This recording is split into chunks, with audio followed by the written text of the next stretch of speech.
ঢাকায় আসার পর থেকে রাজকুমারীর বায়না এত বেশি বেড়ে গেছে যে তাকে নিয়ে আর পারছিই না। হ্যালো এভরিওয়ান, আসসালামু আলাইকুম। রাজকুমারীর অনেক পছন্দের শপিং মলে চলে আসলাম আমরা, আর এসে আগে হচ্ছে চিপসের এখানে চলে আসলাম, এবং চিপস আমার আর আমার রাজকুমারীর অনেক বেশি পছন্দ, আপনারা সবাই জানেন কম বেশি।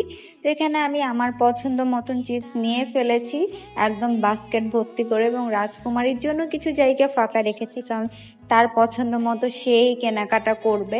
আর শুধু যে তার পছন্দের মতন চিপস কিনবে সেটা না, সে যে কি করে শপিং মলে আসলে সেটাই আজকে আপনাদের সাথে শেয়ার করবো। এই যে দেখতে পাচ্ছেন রাজকুমারীর বাবা, সে বাস্কেট তো ভরে গেছে, আবার নিউ একটা বাস্কেট নিয়ে তার পেছন পেছন ঘুরছে, আর আমার মেয়ের সামনে এগিয়ে এগিয়ে হেঁটে হেঁটে যাচ্ছে, এবং সেই এর মধ্যে কোনটা রেখে কোনটা নিবে এটার কোনো আসলে শেষ নাই। ঢাকায় বিভিন্ন শপিং মলে সে গেছে, এবং তারপরও তার সব থেকে ফেভারিট শপিং মল হচ্ছে এটা। আর এটা হচ্ছে পাবলিকদের জন্য অ্যালাউ না, এটা হচ্ছে কিছু কিছু স্পেশাল মানুষদের জন্য শুধু হচ্ছে এই শপিং মলটা। এটা হচ্ছে কার্ড ছাড়া কখনোই ঢুকতে দেয় না এটার ভেতরে, তাই প্লিজ কেউ লোকেশন জানতে চাইবেন না। তো এখান থেকে তো রাজকুমারীর একটা পেন্সিল পছন্দ হয়েছে, এখন এটা সে নিবে, এবং তারপরেও সে অনেক কিছু আইটেম দেখছে যেগুলো তার ফ্যান্সিক মনে হবে, সেগুলো সে এখান থেকে পারচেস করবে।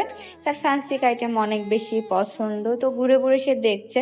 আর তার বাবা হচ্ছে তাকে এত বেশি ভালোবাসে, মেয়ে যেটা বলবে সেটাই নিয়ে দিতে হবে। আমি অনেক পৃথিবীতে বাবা দেখেছি, কিন্তু আমার মনে হয় আমার রাজকুমারীর বাবার মতন এরকম ধৈর্যশীল বাবা আমি একটাও দেখি নাই।